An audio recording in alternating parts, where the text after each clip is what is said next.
ভাই আজকে তো হ্যাপি নিউ ইয়ার। তাতে আমাদের কি? এটা তো রোমানদের থেকে নেওয়া খ্রিস্টানদের একটি উৎসব। প্রত্যেক জাতিরই তো উৎসব আছে, তাই না? হ্যাঁ, অবশ্যই আছে। মুসলমানদের যেমন বছরে দুটি ঈদ, ঈদুল ফিতর ও ঈদুল আজহা। কিরে, টাকাগুলো উঠিয়েছিস? হ্যাঁ উঠিয়েছি না। কত আছে এখানে? 23,500। আর হ্যাঁ, মিন্টু আর হাজিবুল টাকা দেয়নি। আচ্ছা, দেখছি ব্যাপারটা। তোদেরকে যা যা কাজগুলো বললাম ওগুলো কমপ্লিট করে ফেলাগে। ঠিক আছে, তাহলে বাজারটা আমি করে আসি। ঠিক আছে, আসেন।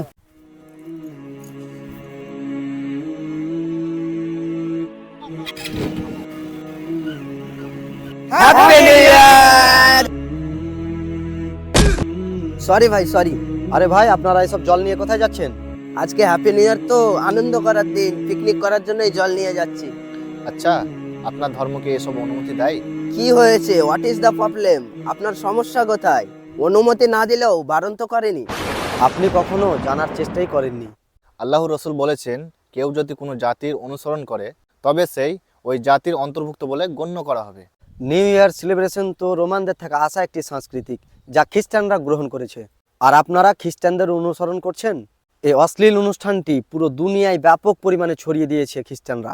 অথচ আজ থেকে 6-7 বছর আগে এই দিনটির কোনো নামগন্ধ ছিল না। রাইট, আপনি ঠিক বলেছেন ভাই। কিন্তু ভাই, আমরা এই দিনটি পালন করলে তাদের কি লাভ হবে? তারা চায় মুসলিম সমাজে গান, নাচ, মাদক ছড়িয়ে পড়ুক, যাতে তারা সুকৌশলে মুসলিম জাতিকে ধ্বংস করতে পারে। আপনি কি জানেন, আপনি যাদের অনুসরণ করবেন তাদের সাথেই আপনার হাসর হবে। আপনি এবার নিজেই সিদ্ধান্ত নিন, আপনি মুমিনদের সাথে হাসর করবেন নাকি খ্রিস্টানদের সাথে।